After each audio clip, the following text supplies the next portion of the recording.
Hello. Good morning. Good morning.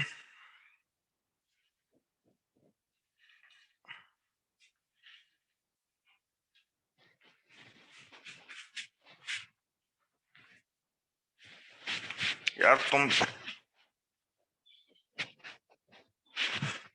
हाँ, OCF शायद मैं दूंगा, मे बी।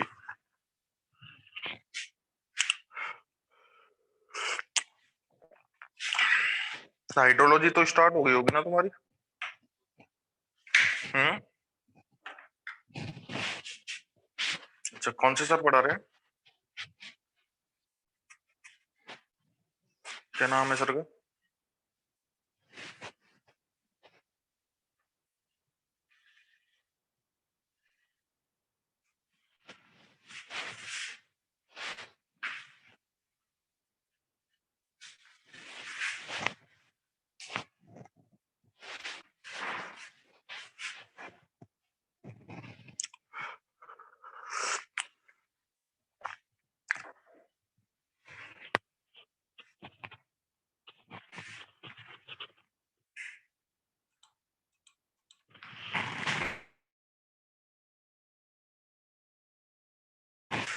क्या किया है तुम्हारा? सच में परेशान हो गया है।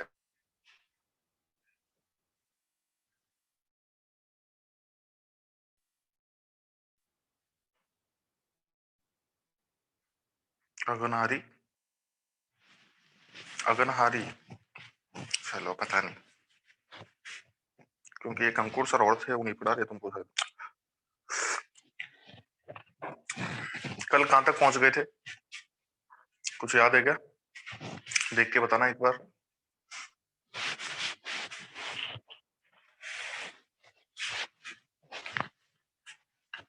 अच्छा, सर्वे पढ़ा रहे हैं क्या अंकुर सर? हम्म।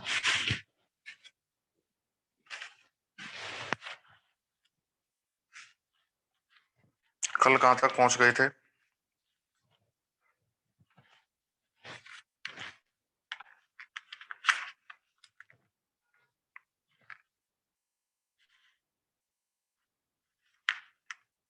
Effective rain.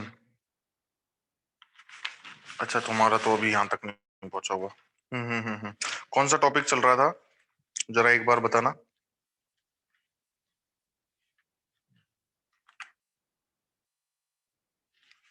अरे भाई, टाइम से आया करो यार। तुमसे कितनी बार बोलना पड़ेगा? कौन सा टॉपिक चल रहा था, एक बार बताना।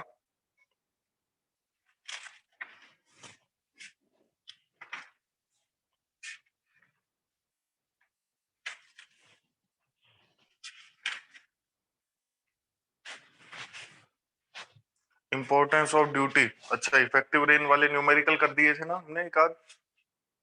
इफेक्टिव रेनफॉल की वजह से जो न्यूमेरिकल्स में डेल्टा चेंज आता है, चलो ओके। उसके बाद थोड़ी थोड़ी पढ़ा था कुछ।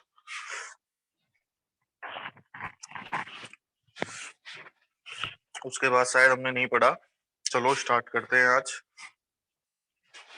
हेडिंग डालो, सम इम्पोर्टेंट डेफिनेशन।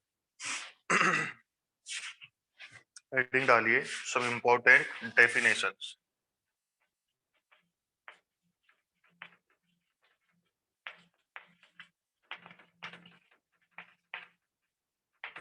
सम इम्पोर्टेंट डेफिनेशंस। ठीक है ना? और देखो, एक सेकंड।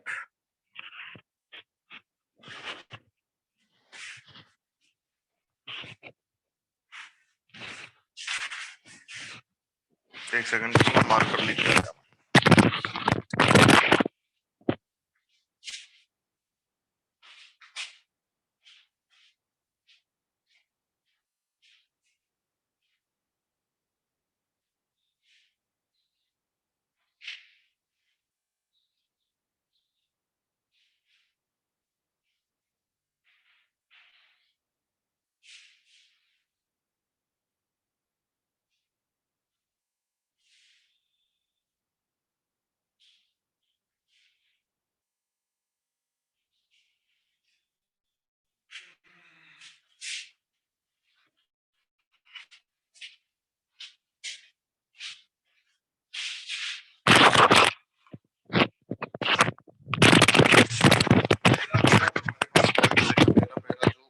डायमेंशन है तो उसको लिखिए, दैट इज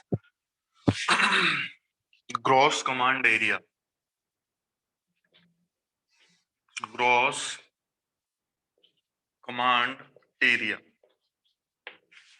देखो समझना, समझने की चीजें हैं बस, इसके अलावा कुछ नहीं है। ग्रॉस कमांड एरिया क्या होता है? सपोज कीजिए ये कोई एरिया है, ठीक है, ये कोई एक एरिया है। अब इस एरिया को इरिगेट करने के लिए इस तरीके से कोई कैनाल आ रही है, ठीक है ना, या आप ऐसे समझ लो कि वो पूरा एरिया जिसको इरिगेट करने के लिए एक कैनाल बनाई जाती है, ठीक है, या ऐसा समझ लो कि अगर इस कैनाल में अनलिमिटेड वाटर आता रहे, ठीक है, इस कैनाल में अनलिमिटेड वाटर आता रहे, मतलब जितने के लिए डिजाइन करी है उतना वाटर इसमें सप्लाई होता रहे, हमेशा होता रहे, तो कितना एरिया इरिगेट हो पाएगा, ठीक है ना। That whole area is called gross command area. That whole area is called gross command area, ठीक है। एक बार लिखते हैं, फिर देखो आपको समझ में आ जाएगा। लिखें इसमें, लिखें इसमें, it is the area, it is the area, it is the area which can be irrigated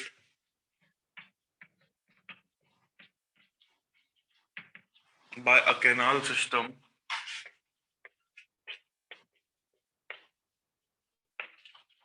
if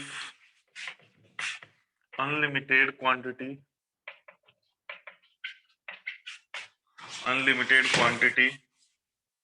of water is available, okay. तो जैसे कि कोई कैनाल सिस्टम बनाया गया तो पूरे कैनाल सिस्टम जितना एरिया इरिगेट कर सकता है उसे बोला जाएगा ग्रॉस कमांड एरिया, ठीक है ना। अब ग्रॉस कमांड एरिया में सभी तरह के एरियाज रहते हैं, ठीक है, लाइक इसमें कल्ट्रेबल कमांड एरिया भी रहता है, नॉन कल्ट्रेबल कमांड एरिया भी रहता है, दोनों समझते हैं। एक सेकंड रुको बस।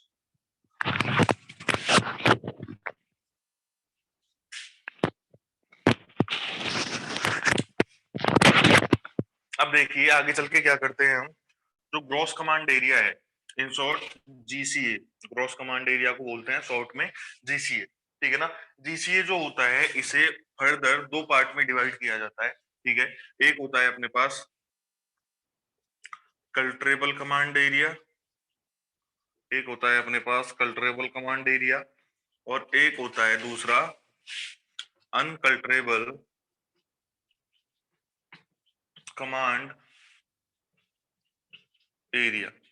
ये दो तरह के एरियाज अवेलेबल होते हैं, ठीक है। या आप ऐसे बोल दो कि भाई ग्रॉस कमांड एरिया को दो टाइप के एरियाज में डिवाइड किया जा सकता है, ठीक है ना, क्लियर। अब देखें जरा, कल्ट्रेबल कमांड एरिया का मतलब क्या है। कल्ट्रेबल मतलब जहां पे कल्टीवेशन हो सकता है। कल्ट्रेबल का मतलब क्या है कि जहां पे कल्टीवेशन हो सकता है, ठीक है ना। तो जीसीए का वो पार्ट जहां पे कल्टीवेशन पॉसिबल है वो क्या कहलाएगा, कल्ट्रेबल कमांड एरिया कहलाएगा। इसी तरीके से अनकल्ट्रेबल कमांड एरिया क्या हो जाएगा, जीसीए का वो पार्ट जहां पे कल्टीवेशन पॉसिबल नहीं है, ठीक है ना।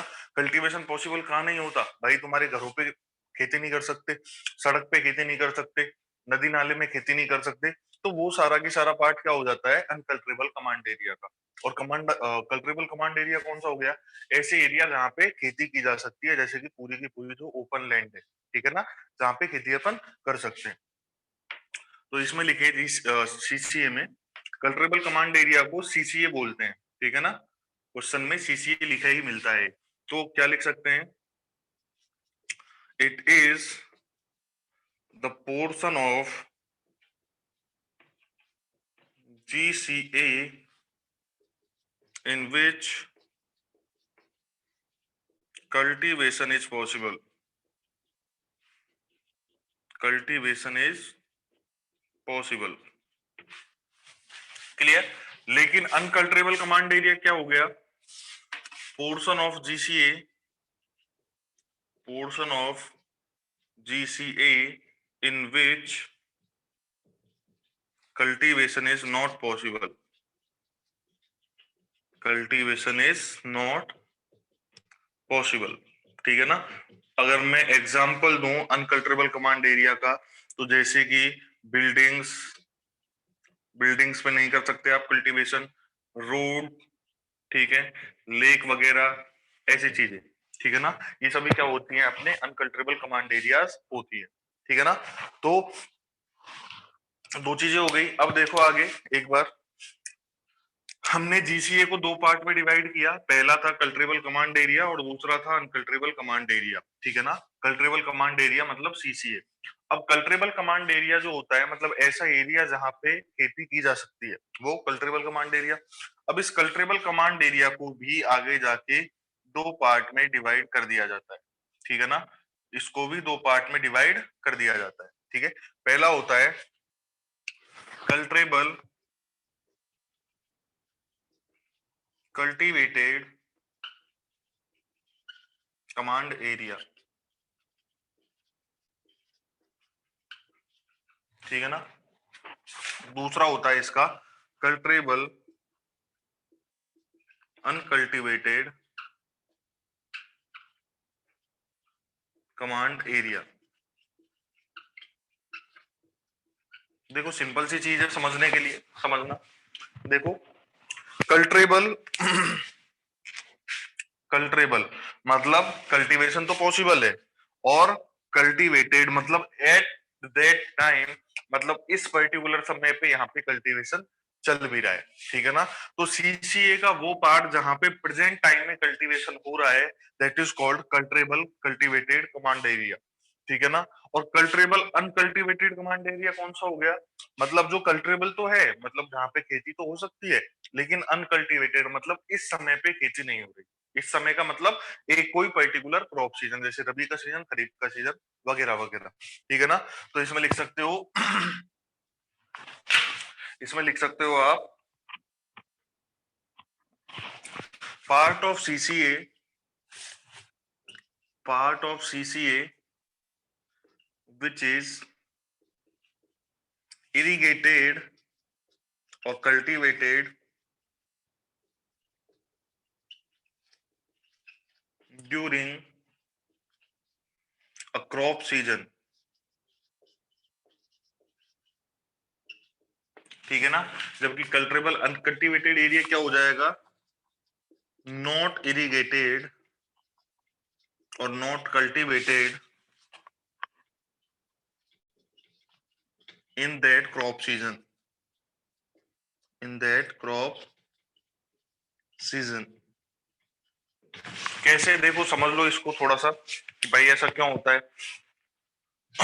हालांकि इसका कोई स्पेसिफिक कारण भी नहीं है, और अगर अपन माने तो बहुत सारे भी कारण है। जैसे देखो, ये ऐसा मानो कि ये पूरा जो पार्ट है ये क्या है, सीसीए है। ये पूरा पार्ट है, पूरा एरिया जो है वो सीसीए है, ठीक है। और इसको इरिगेट करने के लिए एक कैनाल आ रही है, इसको इरिगेट करने के लिए एक कैनाल आ रही है।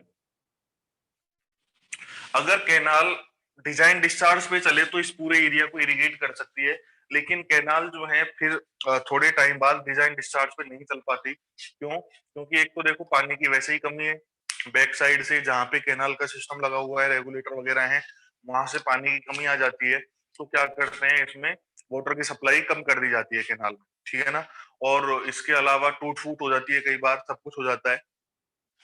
तो ऐसा मानो कैनाल में इतना ही पानी आ रहा है कि ये ओनली इस सीसीए का 70% एरिया ही इरिगेट कर सकती है, ठीक है ना।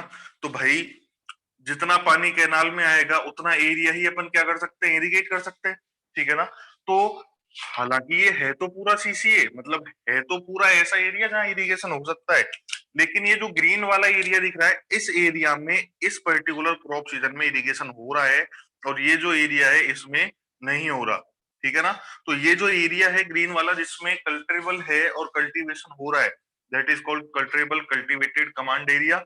और ये जो बचा हुआ है ये क्या कहलाएगा, कल्टिवेबल अनकल्टिवेटेड कमांड एरिया, ठीक है ना। हालांकि कल्टीवेशन दोनों में ही हो सकता था, लेकिन थोड़े एरिया में अब की बार हो रहा है, थोड़े एरिया नहीं। और भी कारण हो सकते हैं, ठीक है ना, और भी इसके कारण हो सकते हैं काफी सारे। वो काफी चीजें हैं, उनको डिस्कस करने का कोई मतलब नहीं है अभी, इतना ही बहुत है। बनाइए।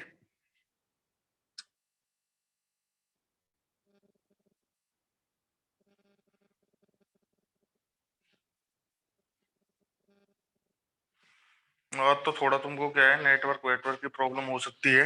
मैं मोबाइल के नेटवर्क से काम चला रहा हूँ, क्योंकि ब्रॉडबैंड जो था वो खराब हो गया, जियो फाइबर वाला, कल शाम को। तो वैसे तो कोई समस्या नहीं आ रही तुमको बोर्ड वगैरह में या आवाज वगैरह में? हम्म। है भाई?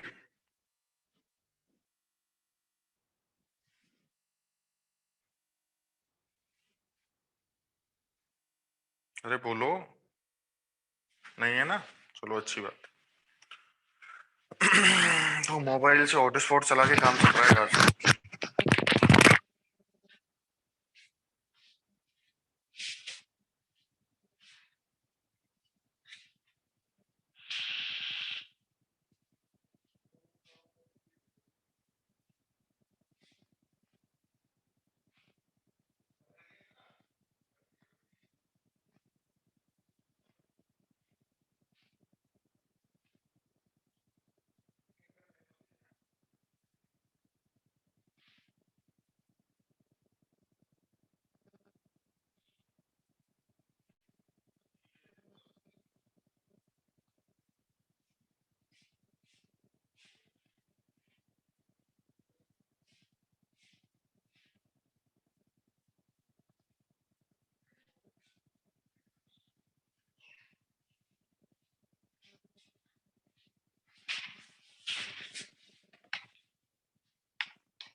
हाँ भाई, ठीक है।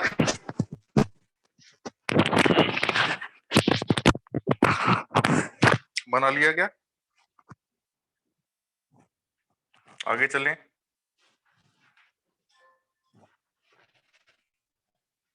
एक यार थोड़ा, अब तुम समझो इस चीज को कि तुम टाइम से आया करो, है ना? टाइम से थोड़ा आया करो तुम,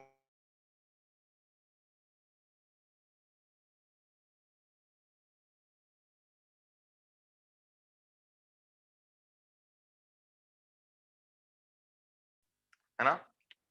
अच्छा, घंटे क्लास है। फिर मुझे कोई समस्या नहीं होती, देखो किसी भी चीज से। मुझे तो अगर मेरी साइड से करो तो मुझे तो 1.5 घंटे के रुपए मिलेंगे। अब आपको चाहे मैं उसमें 1 घंटे पढ़ाऊं, चाहे 1.25 घंटे पढ़ाऊं, जितनी आपकी इच्छा है। लेकिन फिर आ जाता है कॉलेज का दबाव कि भाई इतने घंटे में खत्म करा दो, इतना टाइम हो गया तो तुम्हारा सिलेबस रह जाएगा। ये 10-10 15-15 मिनट डेली की काउंट करें तो बहुत ज्यादा हो जाती है। ठीक है ना? 3-4-5 मिनट रुक जाता हूँ मैं, 5-7-35 पे कल मैं स्टार्ट कर दूंगा। अगर एक भी आ गया तो अब तुम प्लान करके बोलो कि भाई कोई नहीं आएगा, तो उसकी कोई कंडीशन नहीं। ठीक है ना? तो थोड़ा सा टाइम का ध्यान रखें। ठीक है ना? तो देखो आगे चलते हैं। नेक्स्ट हमारे पास एक पॉइंट आता है, इंटेंसिटी ऑफ इरिगेशन। नेक्स्ट एक पॉइंट आता है हमारे पास, इंटेंसिटी ऑफ इरिगेशन। ठीक है, ये ग्रॉस कमांड एरिया पढ़ लिया हमने, और कल्ट्रेबल कमांड एरिया पढ़ लिया, और कल्ट्रेबल कमांड एरिया के टाइप भी पढ़ लिए। ठीक है ना? अब एक नेक्स्ट हमारे पास पॉइंट आता है, that is called intensity of irrigation. काफी इंपॉर्टेंट है, ऑब्जेक्टिव क्वेश्चन भी इस पे बनते हैं।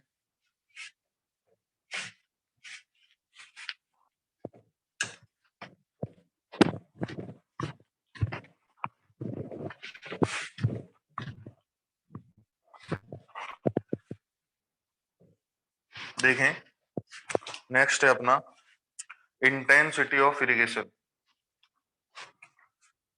नेक्स्ट जो है 2 number point, what ever, intensity of irrigation. Intensity of irrigation, देखो समझना बड़ी आसान सी चीज है ये भी। लेट सपोज ये एरिया है, लेट सपोज ये कोई एरिया है।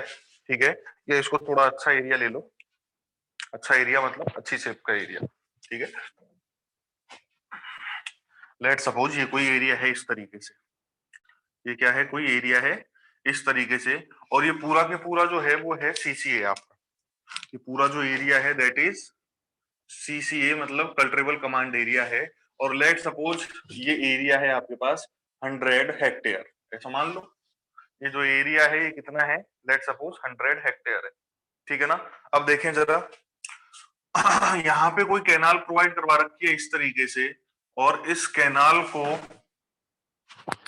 रन करने के लिए लेट सपोज जो आपके पास डिस्चार्ज आ रहा है, ठीक है, वो ओनली इतना है कि इस पूरे के पूरे सीसीए को एक साथ इरिगेट नहीं कर सकते। ठीक है, इस पूरे सीसीए को एक साथ इरिगेट नहीं किया जा सकता। अब बहुत सारे कारण होते हैं इसके कि भाई पीछे से जो नहर का पानी आ रहा है उसमें कमी आ गई हो, ठीक है, या हो सकता है कि गवर्नमेंट की कोई गाइडलाइन हो कि भाई पूरे पूरे एरिया को इरिगेट मत करो। वाटर लॉगिंग एरिया जो होते हैं, जहाँ वाटर लॉगिंग होती है, वहां पूरे एरिया को एक साथ इरिगेट नहीं कर सकते। ठीक है, या बहुत सारे कारण हो सकते हैं। ठीक है, तो मैंने माना कि इतना जो एरिया था, इस 100 हेक्टेयर में से इतना जो एरिया था, ठीक है, लेट सपोज ये 60 किलोमीटर 60 हेक्टेयर एरिया है। इस 60 हेक्टेयर एरिया को मैंने एक कोई क्रॉप सीजन, मान लो रबी के सीजन में इरिगेट करा, ठीक है, या रबी के सीजन में मेरी इरिगेट करने की प्लानिंग है, जो भी है आप, ठीक है ना। मतलब इस टोटल सीसीए में से मैं इतना एरिया क्या कर रहा हूं, एक सीजन में इरिगेट कर रहा हूं या करने की मेरे विचार हैं। ठीक है ना।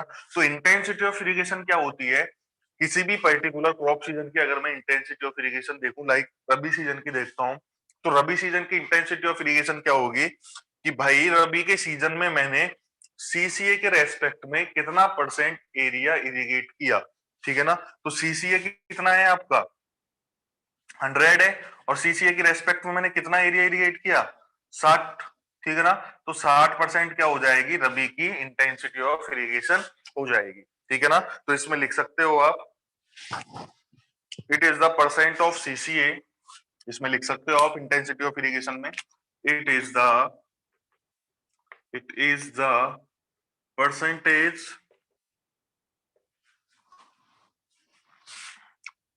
of CCA which is proposed to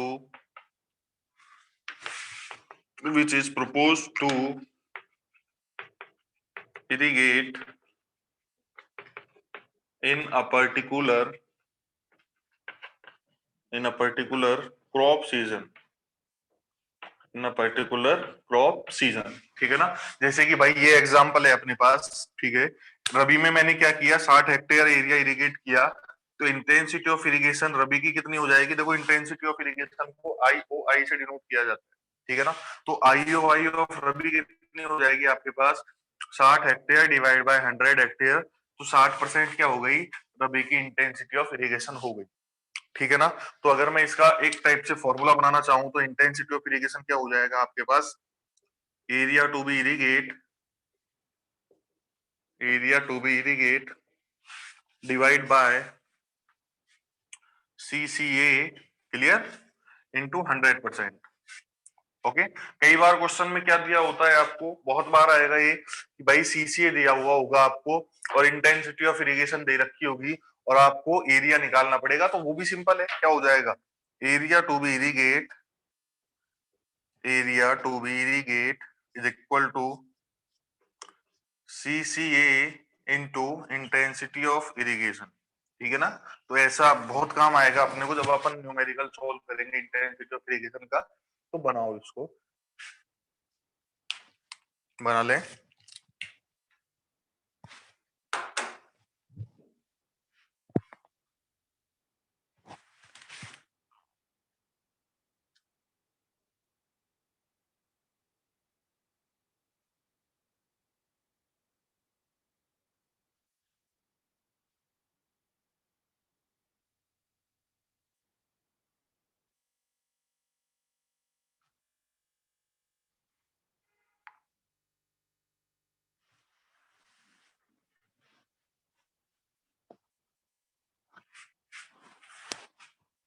बन जाए तो मुझे बता देना।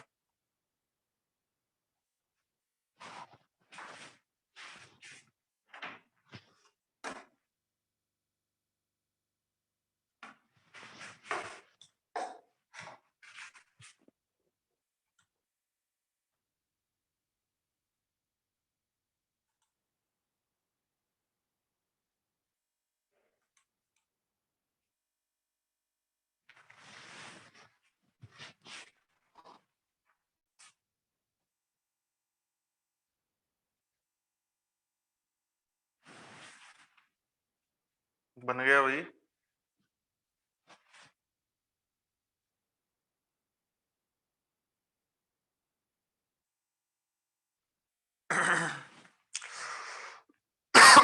सॉरी, बन गया क्या?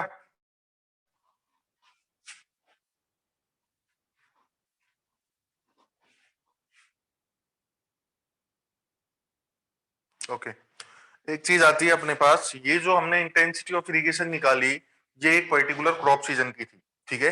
एक आता है अपने पास intensity of irrigation of a year, मतलब अगर मैं एक साल की इंटेंसिटी ऑफ इरिगेशन निकालूं तो वो क्या होगी, ठीक है। देखो उसको भी समझ लेते हैं, कोई ज्यादा बड़ी चीज है नहीं वो भी।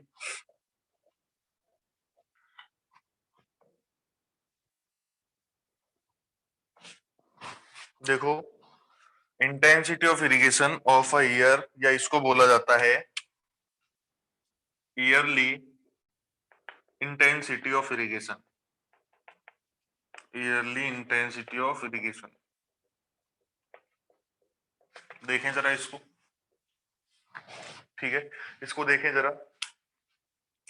देखो, ये जो एरिया था, ये पार्ट जो था, ये मैंने क्या किया, रबी के सीजन में इरिगेट कर दिया। और खरीफ के सीजन में क्या किया मैंने, ये जो पार्ट है डॉट डॉट डॉट वाला, ये पार्ट मैंने खरीफ के सीजन में इरिगेट किया, ठीक है ना। तो खरीफ के सीजन में मैंने let suppose 30 hectare area irrigate किया, तो इंटेंसिटी ऑफ इरिगेशन खरीफ की कितनी हो जाएगी, इंटेंसिटी ऑफ इरिगेशन खरीफ की कितनी हो जाएगी, 30/100, दैट मीन्स 30%। क्लियर? अब इसके अलावा कोई और टाइप की क्रॉप होगी तो उसको भी कंसिडर कर लेंगे, ऐसी कोई बात नहीं है, ठीक है ना। ऐसा मान लो कि ये जो 5% एरिया है, बीच वाला 5%, कितना सा, ये 5% एरिया जो है, इसमें पेरेनियल क्रॉप लगा रखी है, इसमें पेरेनियल क्रॉप है, और ये 5 हेक्टेयर में है, ठीक है ना। पेरेनियल क्रॉप जो है वो 5 हेक्टेयर में है, तो intensity of irrigation of perennial crop कितना हो जाएगा, 5/100, दैट मीन्स 5%। इसका मतलब मैं ये कहना चाह रहा हूं कि आपने जो सीसीए था उसमें अलग अलग तरह की क्रॉप्स लगाई हुई हैं, ठीक है ना। अब देखो, मुझे अगर ईयरली इंटेंसिटी ऑफ इरिगेशन चाहिए, तो एक साल में जितने भी क्रॉप सीजन आपने यूज किए हैं इस पर्टिकुलर फील्ड में, उन सबका ऐड कर दो, उन सबका क्या कर दो, एडिशन कर दो, ठीक है ना। तो हम क्या कर लेंगे, yearly intensity of irrigation find out कर लेंगे, ठीक है ना। तो ये लिखें आप इसमें, yearly intensity of irrigation is find out, yearly intensity of irrigation is find out by adding intensity of irrigation, by adding intensity of irrigation by adding intensity of irrigation of the different crop season, of the different crop season, of the different crop seasons of that year, ठीक है ना। Like ये जो हमारा example है, ये जो हमारा एग्जाम्पल है, इसमें अगर मैं इंटेंसिटी ऑफ इरिगेशन पूरे साल के निकालना चाहूँ, लाइक इंटेंसिटी ऑफ इरिगेशन में यहाँ पे क्या निकालना चाहता हूँ, साल की निकालना चाहता हूँ, तो क्या कर दूंगा, इंटेंसिटी ऑफ इरिगेशन रबी की प्लस में इंटेंसिटी ऑफ इरिगेशन किसकी, खरीफ की, प्लस में इंटेंसिटी ऑफ इरिगेशन किसकी, पेरेनियल की, ठीक है ना। तो ये रबी की है 60%, खरीफ की है अपने पास 30%, और प्लस में पेरेनियल की है 5%। तो इंटेंसिटी ऑफ इरिगेशन पूरे साल की कितनी हो जाएगी, 95%, ठीक है ना। क्लियर है? तो ये हो गई आपके पास ईयरली इंटेंसिटी ऑफ इरिगेशन, ठीक है। एक बात और, ईयरली इंटेंसिटी ऑफ इरिगेशन 100% से ज्यादा भी हो सकती है, ऐसी कोई बात नहीं है। ईयरली इंटेंसिटी ऑफ इरिगेशन ऐसा नहीं है कि 100 से ज्यादा नहीं हो सकती, ये 100 से ज्यादा भी हो सकती है। Like intensity of irrigation may be more than 100%। अब मुझे बता सकता है कोई, अगर ये 100% से ज्यादा होगी तो क्या हुआ होगा फील्ड में? पहले तो ये बताओ, ये 100% से ज्यादा हो सकती है, नहीं हो सकती? और अगर हो सकती है तो किस कंडीशन में हो सकती है? कोई ना कोई तो बात होगी ना।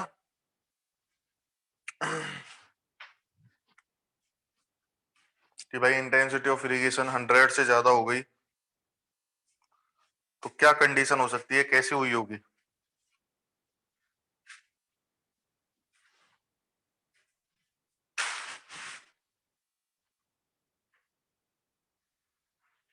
हम्म, टोटल एरिया इरिगेट होने पर, तो फिर तो 100 ही हुई टोटल एरिया इरिगेट होने पर। तो अगर पूरा की पूरा एरिया इरिगेट कर दिया तुमने तो फिर तो 100 ही हुई। 100 से ज्यादा तो नहीं हुई उस केस में भी।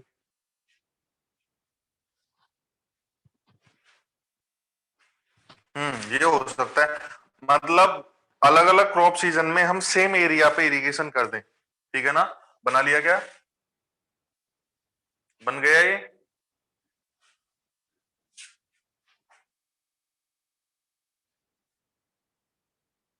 बन गया क्या?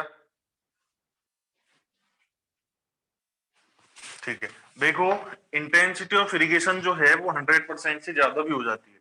और जनरली जो अपने एरियाज हैं, ठीक है, अपने एरियाज इन द सेंस, मतलब एमपी, ये जो है MP, UP, Bihar, Bengal, plain area जो है, ठीक है, यहाँ पे इंटेंसिटी ऑफ इरिगेशन जनरली 100 से ज्यादा ही होती है। लेट सपोज ये एक सीसीए है, ये क्या है? सीसीए है टोटल, और इसका एरिया है 100 हेक्टेयर। 100 हेक्टेयर, जस्ट एक एग्जांपल से समझ लेते हैं, ठीक है। अब मैंने इस 100 हेक्टेयर में से ये जो पार्ट है, ये वाला, ये रबी में इरिगेट कर दिया, ये रबी में इरिगेट कर दिया, और ये मानिए लेट सपोज 60 हेक्टेयर था, ठीक है ना? 60 हेक्टेयर एरिया था। क्लियर? अब मैंने रबी की फसल करी, रबी की फसल की हार्वेस्टिंग कर ली, ठीक है। कौन से महीने में हो गई होगी? रबी की फसल अक्टूबर नवंबर में लगाई थी, मार्च अप्रैल सॉरी फरवरी मार्च में इसको निकाल दी, ठीक है। मतलब ये जो 60% एरिया जिसमें इरिगेशन किया था वो अब खाली है ना, वो अब खाली है, ठीक है। मैंने हार्वेस्टिंग करके इसको निकाल दिया। क्लियर? अब आ गया महीना अप्रैल मई का, तो अप्रैल मई में ये रबी का जो एरिया था ये खाली हो गया। तो अब मेरे पास क्या है? खरीफ की क्रॉप करने का जुगाड़ है। मैं क्या करूंगा? इस एरिया में, इस एरिया में क्या करूंगा? खरीफ की क्रॉप करूंगा, ठीक है ना? और ऐसा मानो कि खरीफ की जो क्रॉप है, जो खरीफ की क्रॉप है, जो खरीफ की क्रॉप है वो 70 हेक्टेयर में कर दी, ठीक है ना? वो 70 हेक्टेयर में कर दी, तो intensity of irrigation kharif crop का कितना हो जाएगा? 70%, ठीक है ना? अगर इस पर्टिकुलर कंडीशन में मैं intensity of irrigation find out करता हूं तो ये हो जाएगा आपका 60 + 70, दैट मीन्स 130%। क्लियर? ये हो जाएगा आपका 130%। ओके ना? मतलब अगर इंटेंसिटी ऑफ इरिगेशन 100% से ज्यादा है, अभी इसका पार्ट, ठीक है, सीसी का एक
सॉरी, वो बीच में थोड़ा नेटवर्क प्रॉब्लम हुई थी, इस वजह गायब हो गया था मामला, अब वापस आ गया। अच्छा, इतने में 2-3 भाग भी गए, वाह, ये ठीक। चलिए ये बनाओ, ये वाला पार्ट बनाइए, फिर आगे की बात करते हैं।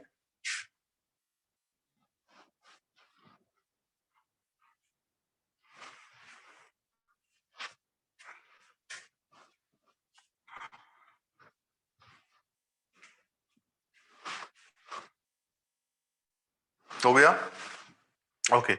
नेक्स्ट हेडिंग डालिए, नेक्स्ट जो पॉइंट है हमारा, that is core watering, that is core watering.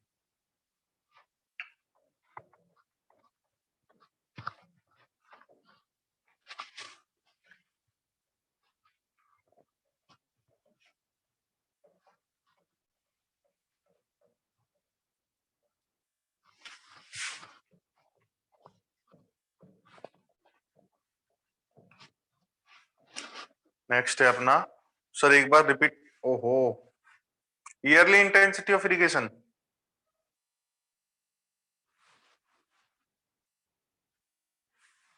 किसको, ईयरली इंटेंसिटी ऑफ इरिगेशन को?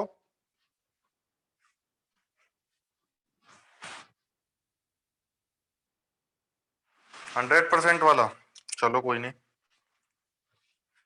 लेट सपोज ये कोई सीसीए है, ये क्या है, कोई सीसीए है, मतलब कल्ट्रेबल कमांड एरिया है, ठीक है ना, और इसका जो एरिया है सीसीए, वो लेट सपोज 100 हेक्टेयर है, वो क्या है, 100 हेक्टेयर है, इस तरीके से, ठीक है। अब मैंने क्या किया, एक पर्टिकुलर क्रॉप सीजन में, ठीक है, इतना एरिया उठाया इसका, ठीक है, इसका क्या किया मैंने, इतना एरिया उठाया और इसको रबी सीजन में इरिगेट कर दिया, ठीक है ना। तो ये एरिया मैंने रबी सीजन में इरिगेट किया, और मान लो ये था आपका 70 हेक्टेयर, ये था आपका 60 हेक्टेयर, सॉरी, ये था आपका 60 हेक्टेयर। तो अगर मैं इंटेंसिटी ऑफ इरिगेशन किसकी निकालना चाहूँ, रबी की, तो ये हो जाएगी आपके पास 60%, ठीक है ना, सिंपल सी बात है। अब देखो, रबी की फसल कब लगाते हैं हम, रबी की फसल लगाते हैं हम अक्टूबर नवंबर में, ठीक है, और अक्टूबर नवंबर में लगाने के बाद इसको फरवरी मार्च में हार्वेस्ट कर लिया जाता है, ठीक है ना। तो फरवरी मार्च में क्या किया मैंने, इसको हार्वेस्ट कर लिया, अब मेरे पास जो फील्ड था वो खाली हो गया।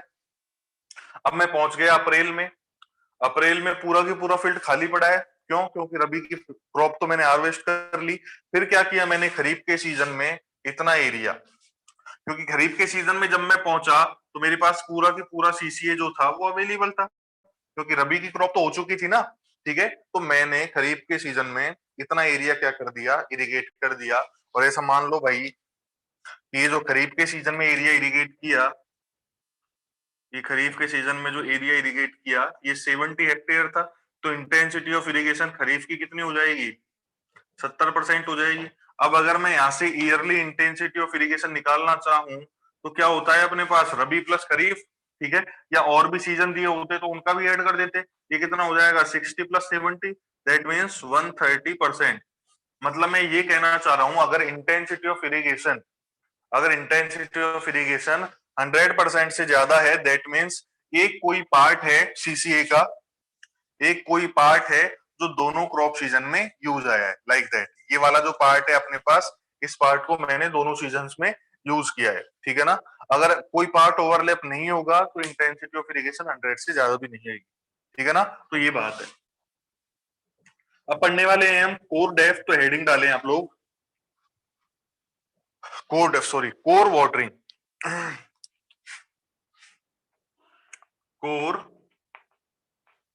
वाटरिंग। अब इसको समझते हैं ये क्या भला है, देखें जरा।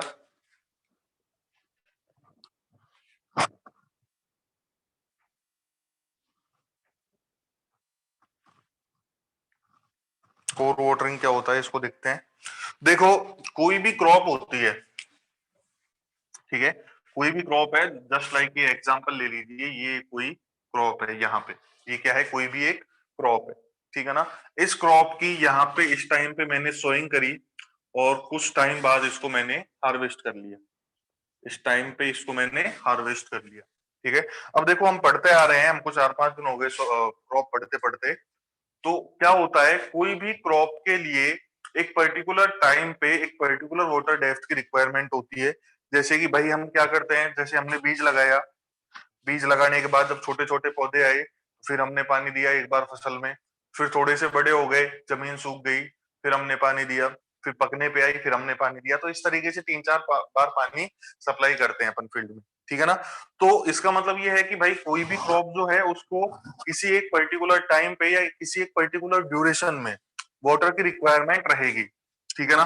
अब देखो होता क्या है कि जब क्रॉप कुछ सेंटीमीटर हाई होती है, कुछ सेंटीमीटर मतलब जब बीज से निकली निकली है, ठीक है ना, लगभग 15-20-25 दिन के बाद जब क्रॉप छोटी होती है, कुछ सेंटीमीटर की होती है, तब उसको सबसे ज्यादा वाटर की रिक्वायरमेंट होती है, ठीक है।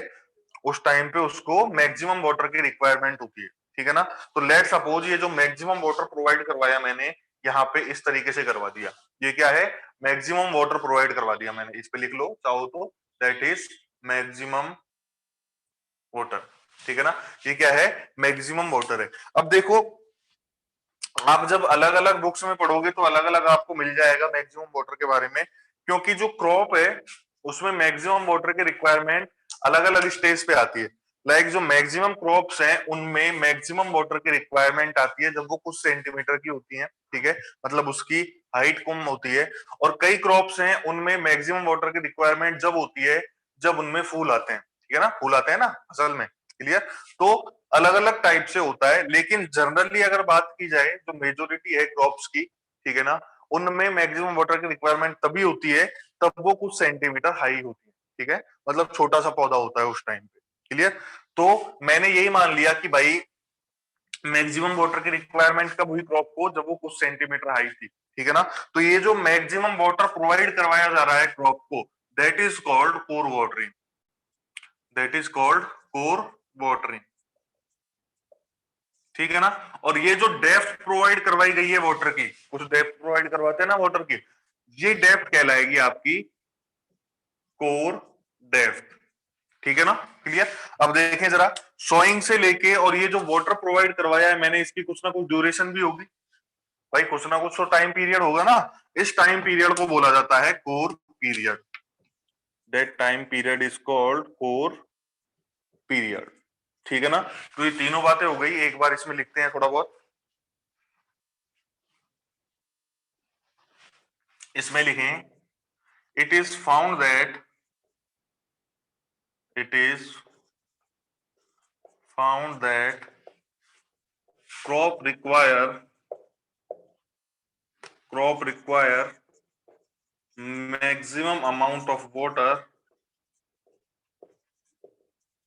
when it is when it is few centimeter high, when it is few centimeter high, clear.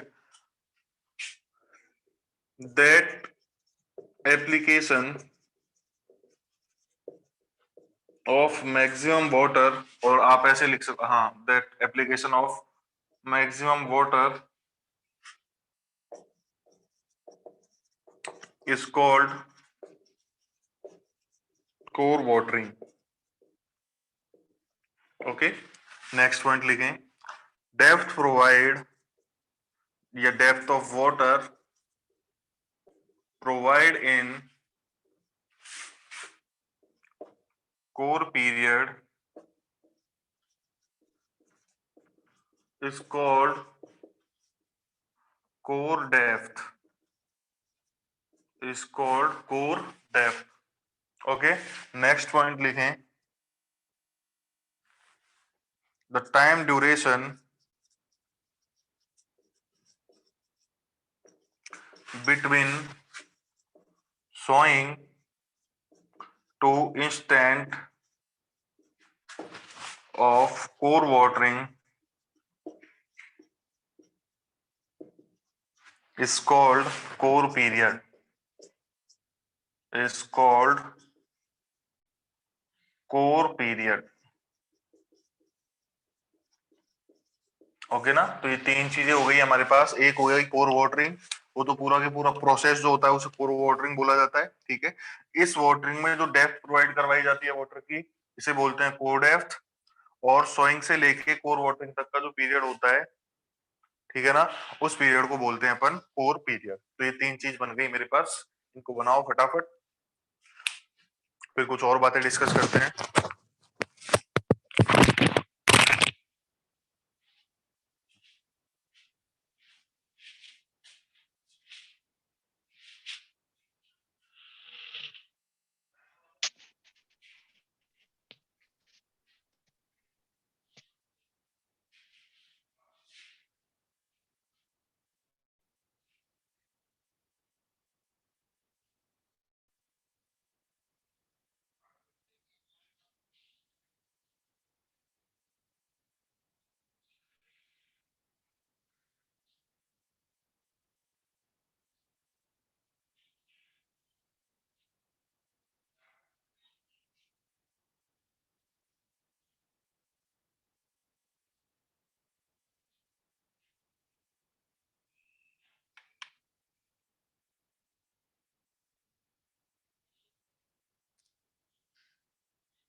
बन गया।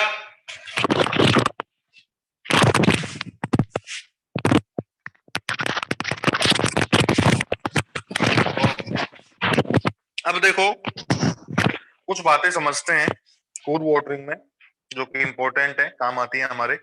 देखो, आप मुझे बताओ, चलो मुझे एक बार बताओ, ये जो हम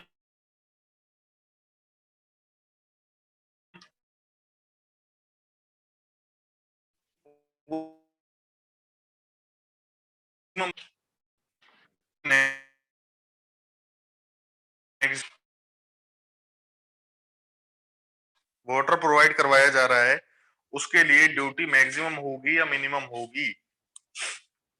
सोचो थोड़ा सा, समझ में आएगा।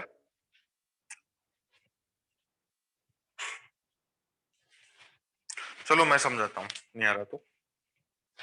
हमने यहाँ पे तीन चार चीजें फाइंड आउट करी। एक करी हमने कोर डेप्थ और एक करा हमने कोर पीरियड। कोर पीरियड, अब कोर डेप्थ जो है वो कुछ नहीं है, बस क्या है, एक तरीके से डेल्टा जो होता है, टोटल डेल्टा जो होता है, मैक्सिमम ड्यूटी। वेरी गुड, पर ये गलत है ना? देखते हैं। कोर डेप्थ जो होता है वो क्या है, एक तरीके से डेल्टा का एक पार्ट है, और इसको डिनोट किया जाता है डेल्टा के से। ठीक है ना? इसी तरह कोर पीरियड क्या है, बेस पीरियड का एक पार्ट है, बेस पीरियड का एक पार्ट है। ठीक है ना? लेकिन सॉरी, इसको डिनोट करते हैं अपन बी के से। ठीक है ना? क्लियर? और जो ड्यूटी डेल्टा और बेस पीरियड का जो रिलेशन हमने फाइंड आउट किया था, वो रिलेशन इनके लिए भी वैलिड है। ठीक है ना? तो रिलेशन क्या था हमारे पास, delta is equal to 8.64 B by D. Clear?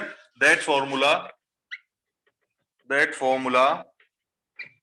is also valid for core watering। ठीक है ना? इस फॉर्मूले की हेल्प से हम कोर पीरियड में ड्यूटी फाइंड आउट कर सकते हैं। ठीक है ना? अब देखो जरा, अगर मैं यहां से ड्यूटी फाइंड आउट करना चाहूं तो ड्यूटी क्या होती है अपनी, 8.64 B by delta. B by delta. अगर मैं इसको कोर पीरियड के लिए काम में ले रहा हूं तो ये क्या हो जाएगा, बी के बाय डेल्टा के। ठीक है, बी के बाय डेल्टा के। अब हमें ये पता है कि जितने भी वाटर हमने प्रोवाइड करवाए हैं उनमें से मैक्सिमम वाटर कौन सा है या मैक्सिमम वाटर डेप्थ कौन सी है, कोर डेप्थ है। ठीक है, कोर डेप्थ का मतलब ही मैक्सिमम डेप्थ है। ठीक है ना, तो अगर यहाँ पे डेल्टा की वैल्यू मैक्सिमम होगी तो ड्यूटी की वैल्यू क्या आएगी, मिनिमम आएगी। ठीक है ना, तो फोर कोर डेप्थ ड्यूटी क्या आएगी आपकी, मिनिमम आएगी, मिनिमम ड्यूटी। बात समझ में आई, क्योंकि जैसे जैसे डेल्टा की वैल्यू बढ़ेगी ड्यूटी की वैल्यू घटेगी। ठीक है ना, तो ड्यूटी जो होगी हमारी यहाँ पे, ड्यूटी जो होगी वो क्या होगी आपकी, मिनिमम होगी। ठीक है ना, अब अगर ड्यूटी मिनिमम होगी दैट मीन्स जो डिस्चार्ज चाहिएगा हमको कैनाल पे वो क्या होगा, मैक्सिमम होगा। क्यों, क्योंकि डिस्चार्ज का फॉर्मूला क्या होता है, Q is equal to area by duty. अब एरिया मतलब जिस एरिया में क्रॉप लग रही है वो तो पहले से ही फिक्स है। ठीक है ना, मतलब एरिया तो कांस्टेंट है अपना, ड्यूटी अगर मेरे पास घटेगी तो डिस्चार्ज की वैल्यू क्या होगी, बढ़ेगी। ठीक है, दैट मीन्स डिस्चार्ज क्या चाहिए आपको इस टाइम पे, डिस्चार्ज क्या चाहिए आपको इस टाइम पे, मैक्सिमम चाहिए। ठीक है ना, इसे बोलते हैं अपन पीक डिस्चार्ज भी बोलते हैं, इसे पीक डिस्चार्ज भी बोल सकते हैं अपन। ठीक है ना, दैट मीन्स कोर वाटरिंग में या कोर वाटरिंग के टाइम पे जो कैनाल में डिस्चार्ज चाहिए होता है वो मैक्सिमम डिस्चार्ज चाहिए होता है। ठीक है ना, या इसको पीक डिस्चार्ज बोलते हैं। ठीक है ना, तो अगर आपसे पीक डिस्चार्ज फाइंड आउट करवाए कैनाल का या मैक्सिमम डिस्चार्ज फाइंड आउट करवाए तो हम कोर पीरियड और कोर डेप्थ की हेल्प से उसको फाइंड आउट करते हैं। ठीक है ना, तो इसको बनाओ, फिर एक आध इसके क्वेश्चन करते हैं। कोई समस्या इसमें?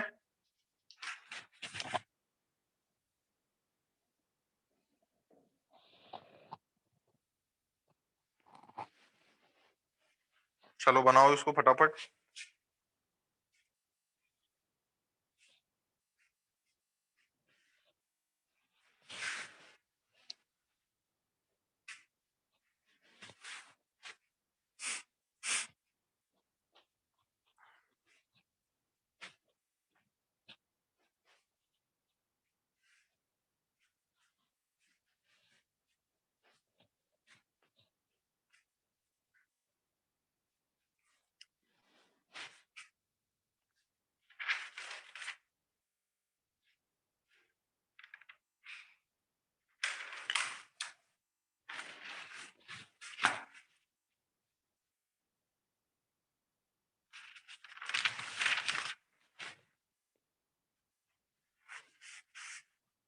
बना लिया?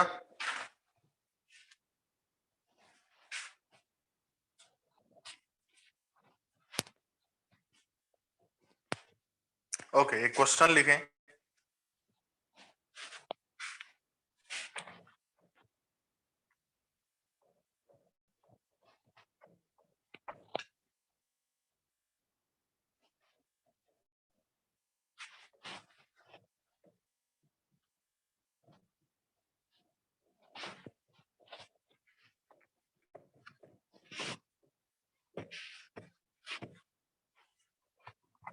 एक क्वेश्चन लिखें, the CCA for a distributary, the CCA for a distributary, लिख लो आप, मैं नहीं लिख रहा। The CCA for a distributary is 2 into is 2 into 10 to power 8 metre square, 2 into 10 to power 8 metre square. ठीक है ना, आगे लिखें, intensity of irrigation, intensity of irrigation for a crop is, intensity of irrigation for a crop is 40%, 40%। intensity of irrigation for a crop is 40%। Next लिखें, if the core depth and core period, if the core depth and core period for the crop are, if the core depth and core period for the crop are 14 centimeter and 4 week, 14 centimeter and 4 week, Then find the peak demand discharge. Then find the peak demand discharge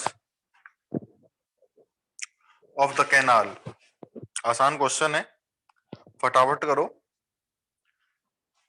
ठीक है, तुमको delta duty दे रखे हैं, delta base period दे रखे हैं, duty find out कर लोगे। CC और इंटेंसिटी ऑफ इरिगेशन दे रखा है, एरिया फाइंड आउट कर लोगे। और एरिया और ड्यूटी मिलते ही क्या निकाल दोगे? डिस्चार्ज निकाल दोगे। ठीक है ना? बस ये है कि यूनिट का ध्यान रखना, हेक्टेयर और मीटर स्क्वायर में कंफ्यूज मत हो जाना, है ना? मतलब सेम यूनिट पुट करना हर जगह।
आंसर नहीं आया क्या?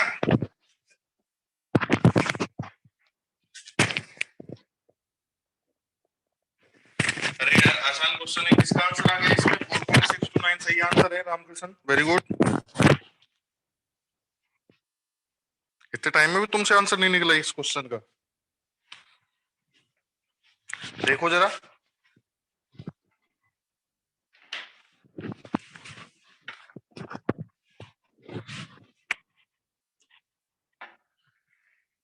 अरे गोलू, ज्यादा है, ले जा। अच्छा है।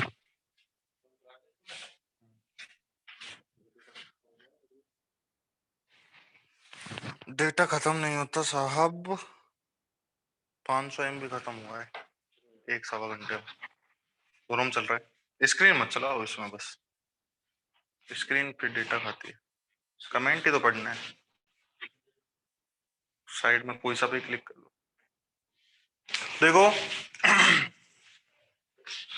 हमें सीसीए दिया हुआ है, इंटेंसिटी ऑफ इरिगेशन दे रखी है। देखो अल्टीमेटली मुझे पूछा क्या है, मुझे डिस्चार्ज पूछा गया है, ठीक है ना। और डिस्चार्ज के लिए मुझे पता है फॉर्मूला क्या होता है, एरिया बाय ड्यूटी होता है, ठीक है ना। तो अगर मैं मिनिमम ड्यूटी कोर पीरियड के रेस्पेक्ट में फाइंड आउट कर लूंगा, एरिया फाइंड आउट कर लूंगा, तो डिस्चार्ज आ जाएगा। इसमें इतनी मेहनत क्या करनी, देखना जरा आगे। अब एरिया मुझे फाइंड आउट करना है, सीसीए मुझे दे रखा है, ठीक है ना। तो पहले तो सीसीए को हेक्टेयर में कन्वर्ट कर लेते हैं, क्योंकि अपने हेक्टेयर का ही काम चलता है जनरली, ठीक है ना। तो हेक्टेयर में अगर इसको कन्वर्ट करूंगा तो क्या हो जाएगा, 2 × 10⁴ हेक्टेयर हो जाएगा।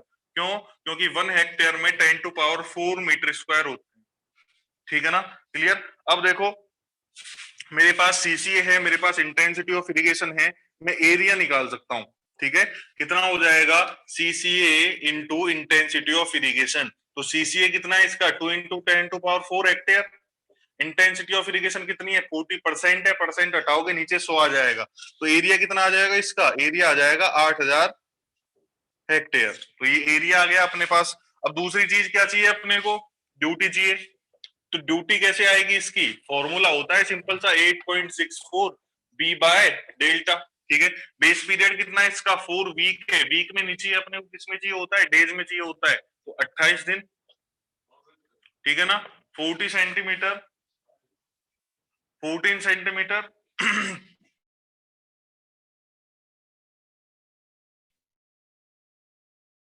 आएगा मस्त। 4 × 20 डिवाइड बाय 0.4, रेट में क्या आ जाएगा, ड्यूटी कितनी आएगी बताओ।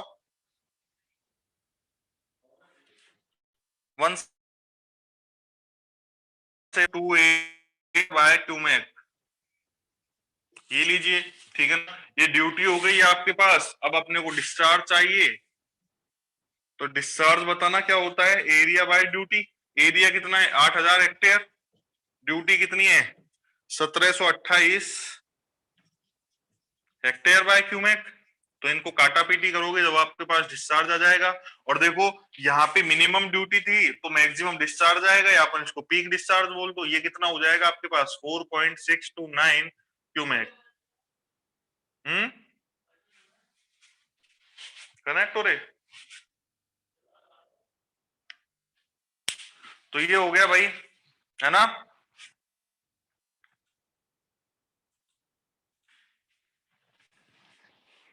तो बनाए इसको फटाफट, रुको। हाँ कनेक्ट है। हाँ हाँ हो गया सही।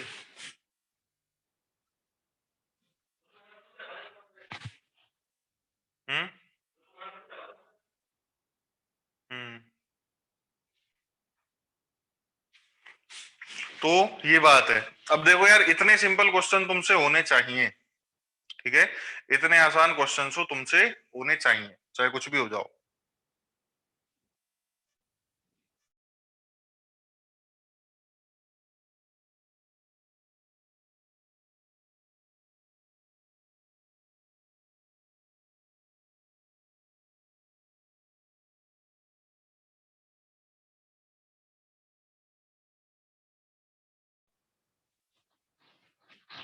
लिखें इसको फटाफट,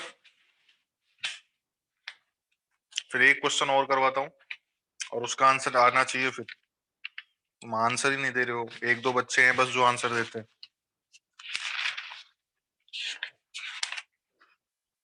कैसे करोगे फिर तुम आगे?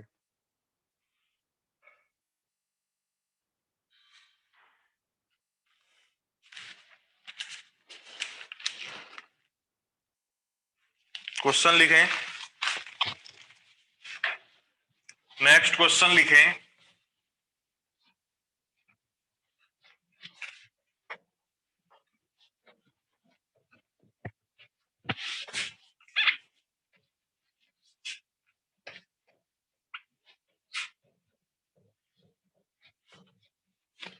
नेक्स्ट क्वेश्चन लिखें, a tube well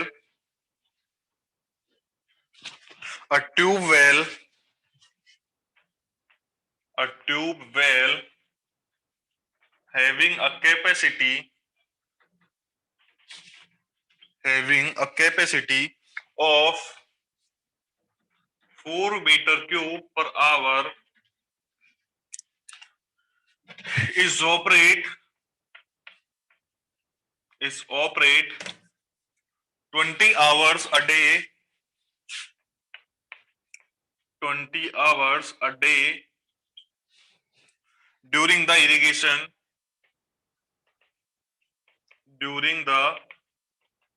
irrigation.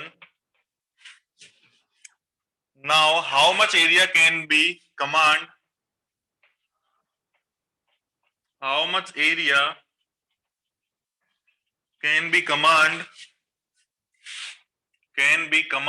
Command का मतलब इरिगेशन ही होता है ना, क्योंकि command area that means irrigated area, एक ही बात है।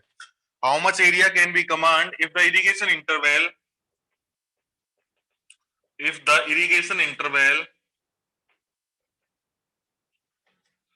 the irrigation interval is 20 days and depth of irrigation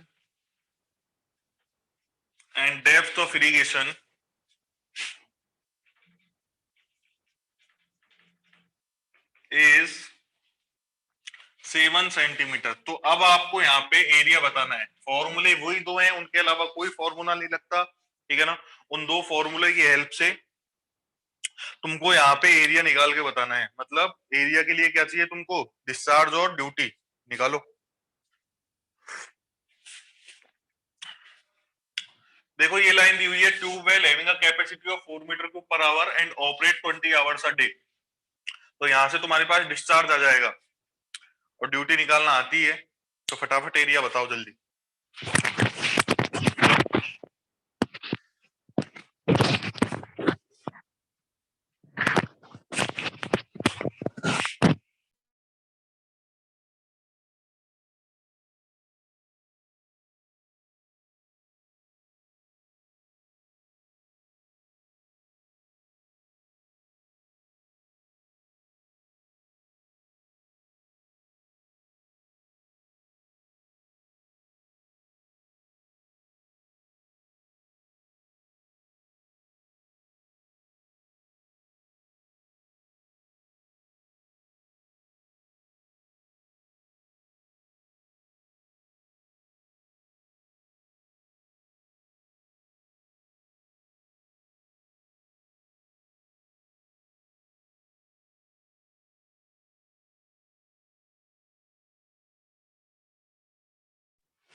given data लिख रहा हूं मैं, सॉल्यूशन करें इसका फटाफट और आंसर बताएं।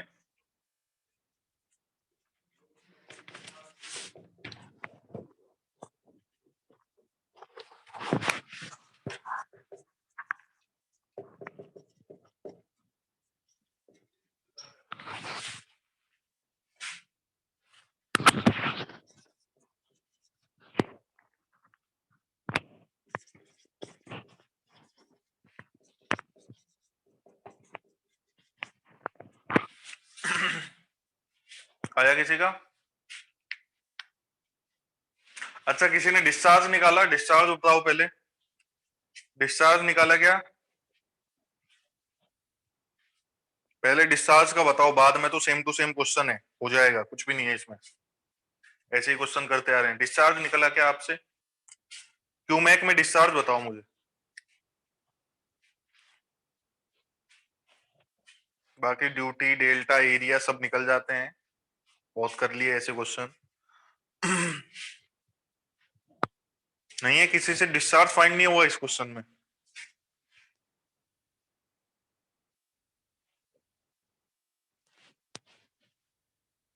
क्या करोगे यार तुम? इसमें क्या प्रॉब्लम है इस क्वेश्चन में डिस्चार्ज फाइंड आउट करने में तुमको?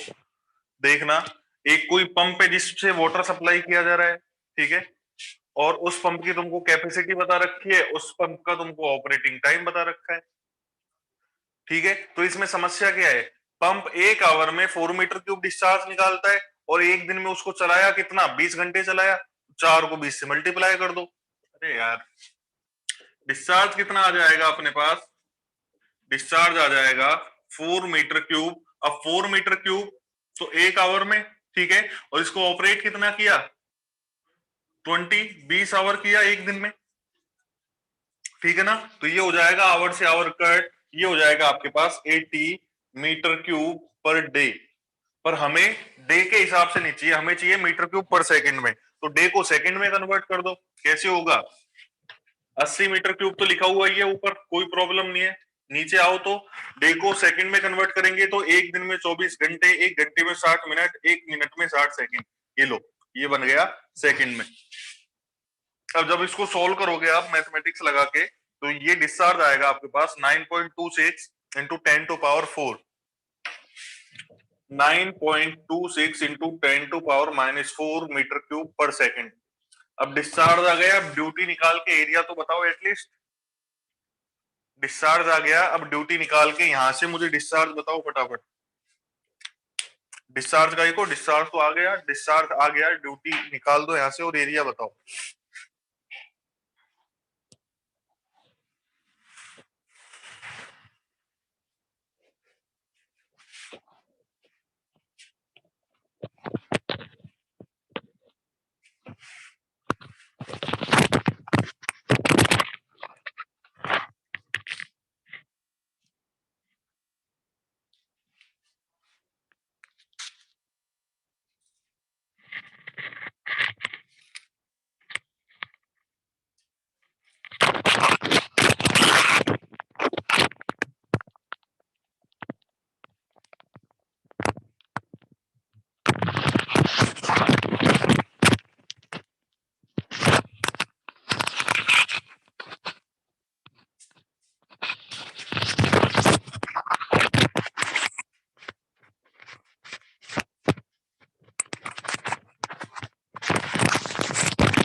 आया क्या? डिस्चार्ज आया, वो क्या एरिया निकला?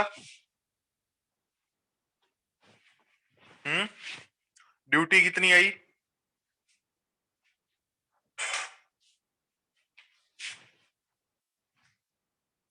ड्यूटी कितनी निकली? 2468। बस तो अब ड्यूटी आपके पास है, डिस्चार्ज आपके पास है, एरिया कैसे निकलता है? ड्यूटी को डिस्चार्ज से मल्टीप्लाई कर दो, ठीक है। 0.2468 ये क्या है? 0.2468 थोड़ी आएगी ड्यूटी, ऐसे थोड़ी हो सकता है। पॉइंट वगैरह में गलती करके कहीं पे कुलदीप।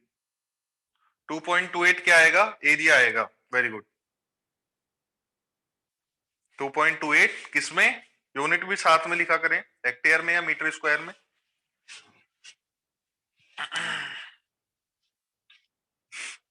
देखो, तो आंसर आ चुके हैं लोगों के। डिस्चार्ज हमने फाइंड आउट कर दिया क्यू, ठीक है।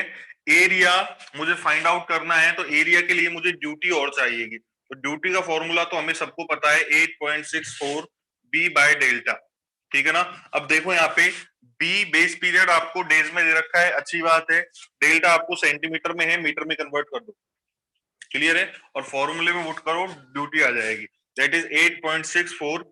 बेस पीरियड है आपके पास 20 दिन, तो 20, और डेल्टा है आपके पास 0.07 मीटर। तो ड्यूटी कितनी आनी है यहाँ से? ड्यूटी कितनी आनी है, यहाँ से ड्यूटी आ जाएगी आपकी 2648 हेक्टेयर बाय क्यूमेक।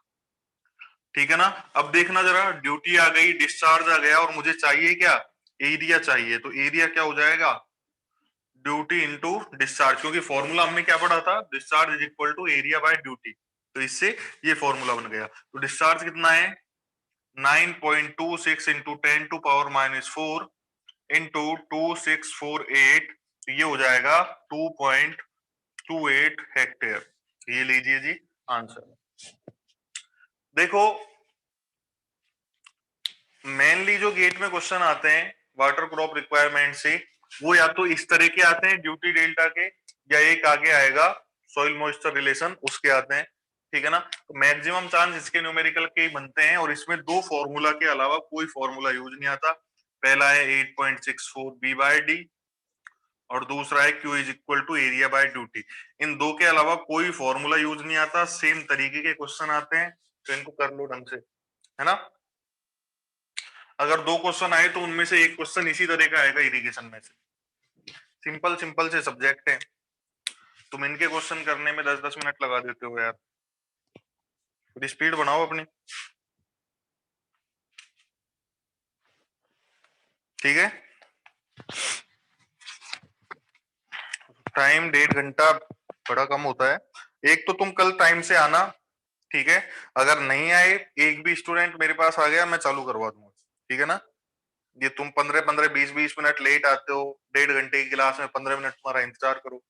मैं कल से बिल्कुल नहीं रुकूंगा, पहला स्टूडेंट आते ही मैं स्टार्ट करवा दूंगा, ठीक है ना।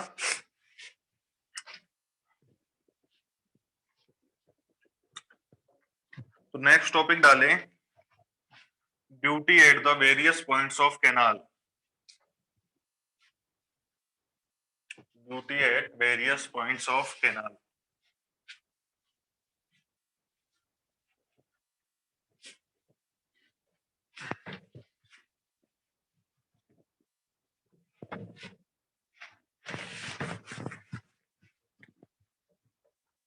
ये भी मैं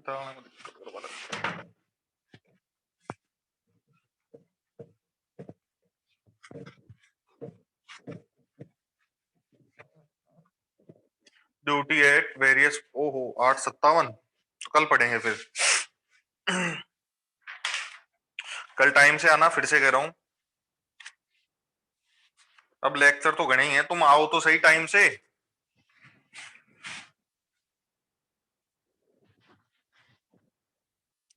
1.5 घंटे के लेक्चर में कम से कम लगा लो अब तुम, काफी टाइम लगेगा। कितने तारीख से स्टार्ट हुआ था इसमें इरिगेशन, कुछ याद है क्या।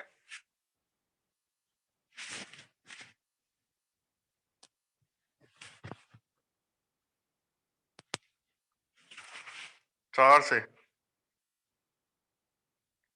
7:30 पे कल से मैं स्टार्ट कर दूंगा, टाइम से आए हो। 10-15 मिनट में एक टॉपिक निकलता है यार। मैं खुद तुम्हारी वजह से 3-4-5 मिनट लेट करता हूँ, ये आ गए होंगे सारे। अब जब खोल के देखो 7:35 पे, तब पता लग रहा है एक ही बंदा आया हुआ है।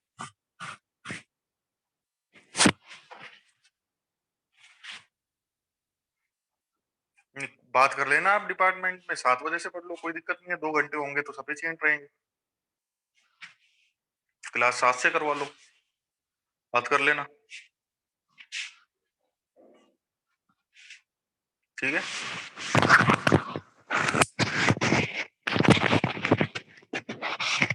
क्या करें यार, अब वो तो डिपार्टमेंट तो वही करेंगे जो हमको तो उसी टाइम पे बता सकते हैं।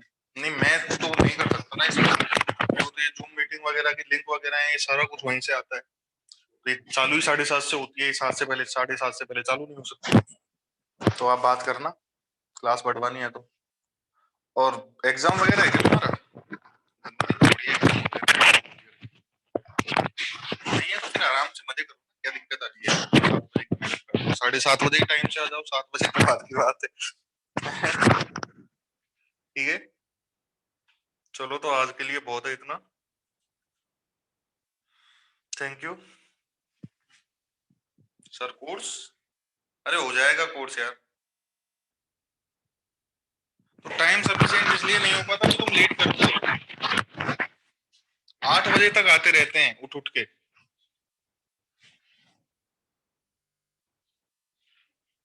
ठीक है, तो कल से टाइम पे आना। Thank you.